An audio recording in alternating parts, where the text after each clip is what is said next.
mind that song. I wasn't the one who cued it. And I know that I love foreign songs that I don't understand, that I may beg to differ until I look it up. Welcome back. 15 minutes past 5 p.m. on the 27th day of the 11th month in 2025.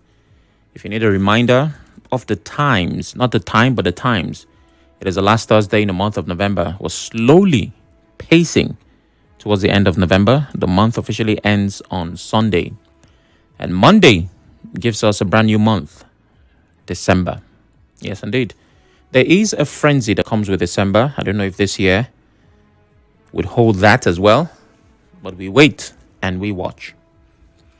For this hour, we are still on the business of security, considering that at this time, it is the greatest concern of most Nigerians. And it's the legislative arm of government, the Senate specifically, prescribing the death penalty. The Senate on Wednesday took a firm stance against the country's worsening insecurity, declaring kidnapping a form of terrorism and recommending the death penalty for offenders without the option of fines or judicial discretion to reduce the sentences.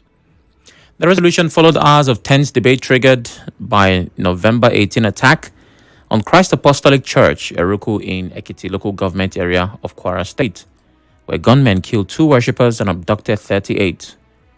Although all victims were later rescued in joint operations involving the Army, Police, DSS, and local vigilante, lawmakers said the incident exposed the alarming southward drift of insurgent cells and the collapse of security in rural communities.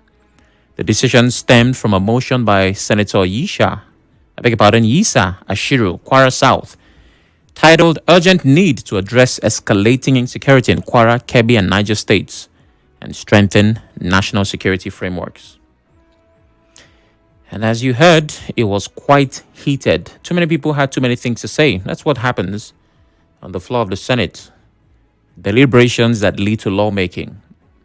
So it's not always an easy thing.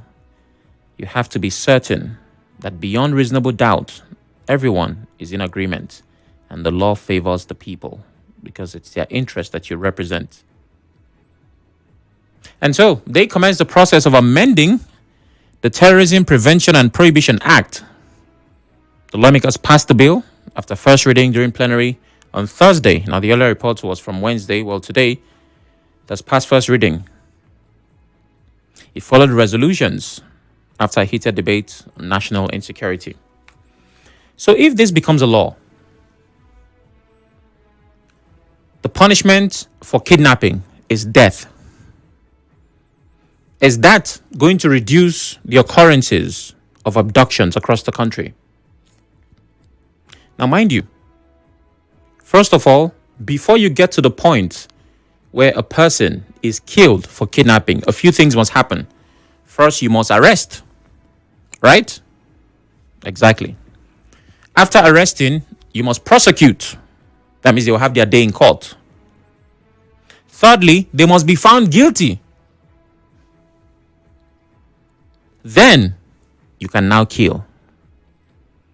But you and I know that the death penalty in Nigeria is another word for life imprisonment. Because there are countless people across prisons in Nigeria on death row that are still living and breathing. Why? Because the last layer, the last step to killing them, people don't want to sign. So, with all of the current frameworks in place, with what we currently have as the established procedure for the death penalty in Nigeria, do you think that this bill that's about to become a law would solve the problem of abductions? Do you think it will reduce occurrences of school abductions? Do you think it is going to stop the wave of insecurity in Nigeria? That's a very simple question. 0817 923 0002. 0817 923 0003. WhatsApp is 080 903 06 416. There's an interesting question here on WhatsApp. It says, what about the former kidnappers? Are they also in the ring? Well, if they've been prosecuted, the court sentenced them based on the existing law, I believe. So now that there is this amendment, is that what we'll call it? The new kidnappers will have to work with the law of their own time. Hello, good evening. Yeah, Sam, good evening. Good evening. What's your name? Yeah, AJ from Rumigbo. All right, go ahead. Yeah, Sam, I think we should call it a welcome development if people don't exploit it to undo people. You know, the system we find ourselves becomes an issue. You know, where security operative will tell you, oh, but what I go do you? The next thing you have story of they planting something, and at the end of the day, they just just catch innocent persons, and at the end of the day, they say, oh, this one a kidnapper. Yeah. And because if your word against peace, and maybe it's prepared, how do you prosecute? Get evidence, do this, that one now becomes his own word against your own, and they say, this person is a kidnapper and die. And at the end of the day, the man who is really the kidnapper walk free on the road. Remember the pardon list, where a certain guy from Delta State and the people, his village people, were throwing parties, and it was alleged, or is it alleged, because he's been convicted, that he was even among those, or the leader of those who kidnapped, you know that now? Yeah. SAN. And all those put together. So I don't know how this whole thing will work. But I am very sure it will work because, you know, the people that are the most vulnerable and the target ones are the ones making this law right now. What will not make that law not work? I don't know if you have any question. Yeah, I don't have questions. Thank you very much, JJ. And I kind of see the point he was making with the first concern. What is the case to be made for false allegations?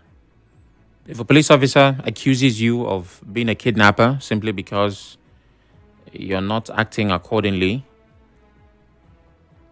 how do we handle that?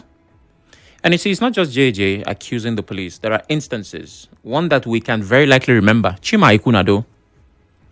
When they were caught, the police put false charges on them. Cultism, kidnapping, and car snatching. I'm hoping that you can remember that case. It was one of the many things that were said about the police that handle that. And thanks to the insistence of the owner of the car, I said, no, this is my mechanic. I gave him this car. He didn't snatch it. Now, that's for that particular case, the Ikoku 4. Why? Because it went mainstream. It made headlines. What of the ones that you and I do not know? And so, if this must work, then it must be set up properly.